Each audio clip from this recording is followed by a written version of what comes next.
Welcome to Crafty Little Beach. This is Julie. Today I have a Dollar Tree DIY for you. I wanted to make a birdhouse for spring. So I picked up a wood birdhouse from the Dollar Tree, just the standard one, and a square wood tray. I thought we could put the birdhouse up on a pole and have a garden underneath. But I did want to decoupage everything. So I thought we could decoupage the birdhouse on all four sides, but I thought, I might as well just decoupage the flower box down here, the garden as well. It'll go with it with these beautiful spring flowers from the Dollar Tree. So what I want to do is just cut this napkin in half. I already removed the second layer of it. And then I'm just going to cut it down just because it's way too big right here. I just basically want to concentrate on the flowers. And I'm just going to do a very thin coat of Mod Podge here on the side of my box and kind of focus on the flower area. I don't want to go all the way to the bottom because it has that like little white line there at the bottom. So I'm basically overlapping on the top and the bottom. Once I get it all on here, then I can go in and remove the excess napkin material. And whenever I have a seam, I always like to rip my napkin instead of cutting it. That way it will blend in. As you can see, I needed the entire napkin. I ripped the edge of that one as well. And I'm going to slightly overlap these. The pattern's not perfect, but I think it'll work. And add that to my Mod Podge, continuing to work my way around until I overlap again, also with the tear. Once I get this on here, I'm not really gonna do Mod Podge over the top of it. I don't really want any excess wrinkling. So the thing I did was I just dried it and then used a sanding sponge from the Dollar Tree to remove the excess napkin. Be really careful that you don't tear, but if you do, you can always add a little bit of Mod Podge usually and fix what you tore. But definitely be gentle with it. The napkin material is a very thin one layer at this point, and basically I just want it on the outside of the box here. I found that my sanding sponge pretty much got all of it off. I would only have like a tiny little bit of the napkin to tear there. And that looks pretty good. Everything is glued down. Now we can concentrate on the birdhouse. They have a couple different varieties of spring napkins. They have the round one and they have the gingham one. This is my favorite one though, I think, of the three.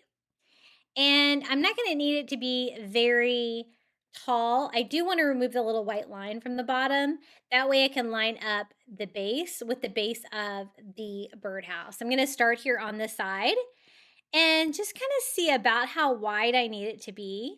And I'm kind of breaking my rule on tearing and actually cutting the corners of this so I can go corner to corner. And then I kind of fold it up underneath the roof of the birdhouse so I know exactly how big the napkin needs to be here for the side. And again, just a very thin coat of Mod Podge. You don't want to do too much. It definitely causes wrinkling if you do. And I just lay that right on top. I thought this would be a fun way to decorate the birdhouse to avoid kind of having to try to hand paint it or anything like this, but also adding a lot of personality.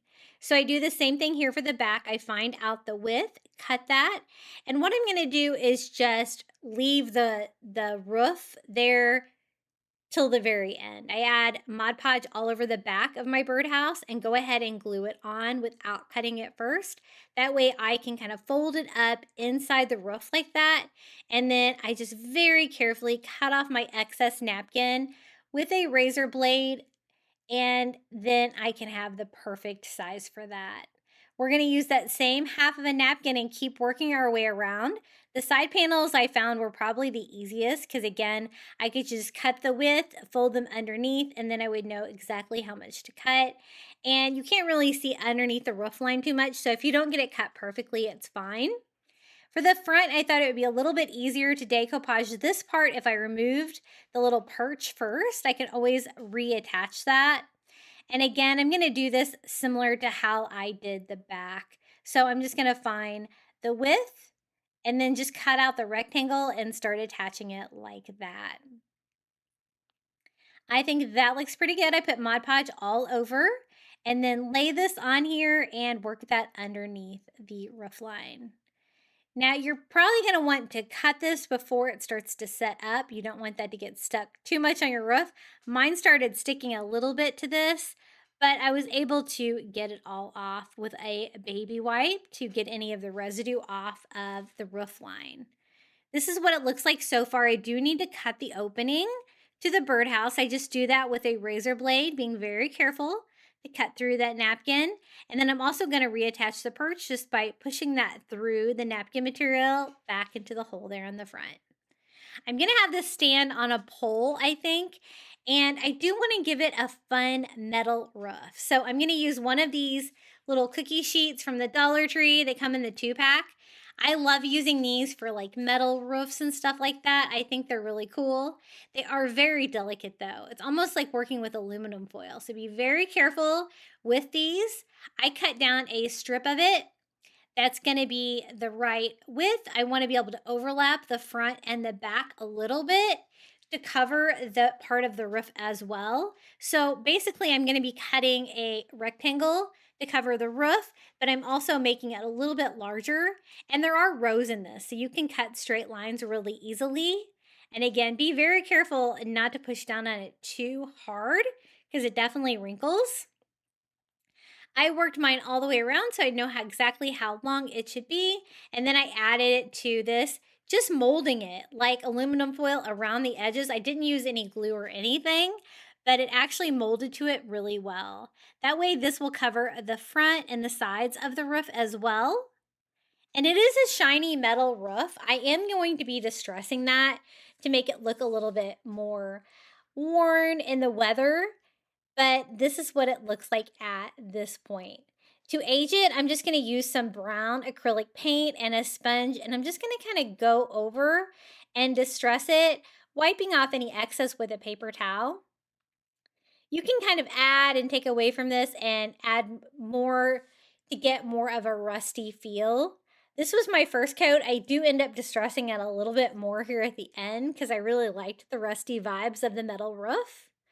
And then I want to make a pole that will hold this up in a flower bed.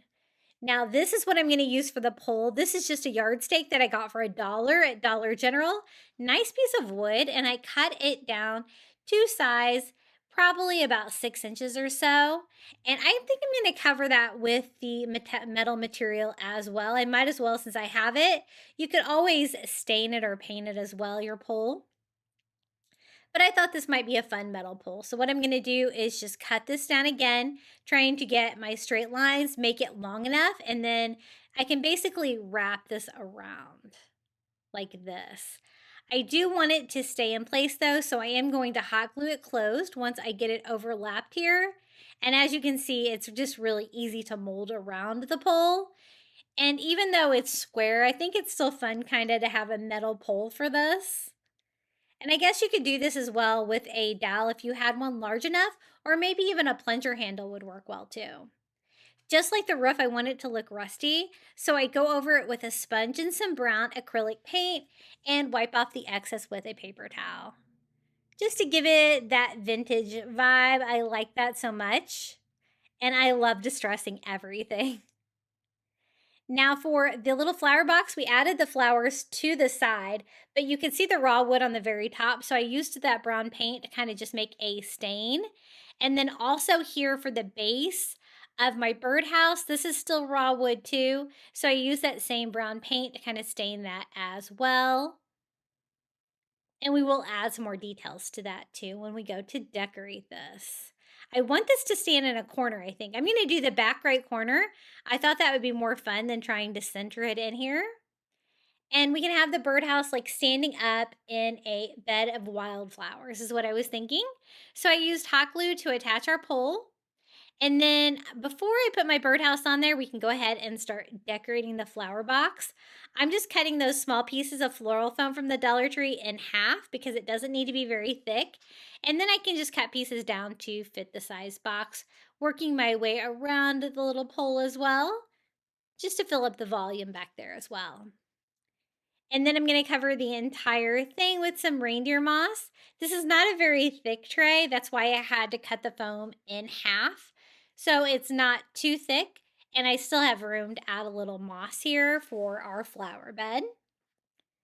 And then for the items I found, I wanted like pinks and purples. So these are lavenders that I actually got at Walmart, I think, because I couldn't find any at Dollar Tree, but they have a similar one at Dollar Tree, about the same scale.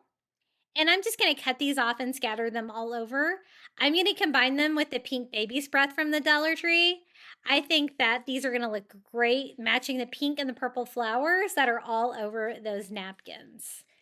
And so I just cut them fairly short, but with enough wire in there that I can push that down into the floral foam. And just using those two colors all over. I add some hot glue to the end of my pole and attach my little birdhouse right on top. Super cute. I am loving it. I thought I would add a little bit of moss to the ledge around the bottom of the birdhouse too. Right here where it comes together, just to add a little bit of greenery up here as well.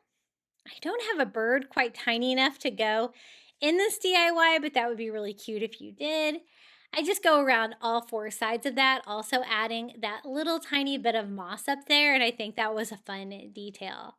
I do want to add a little bit of nesting material inside too, so I add a little bit of Spanish moss right inside to make it look like there's a bird nest inside.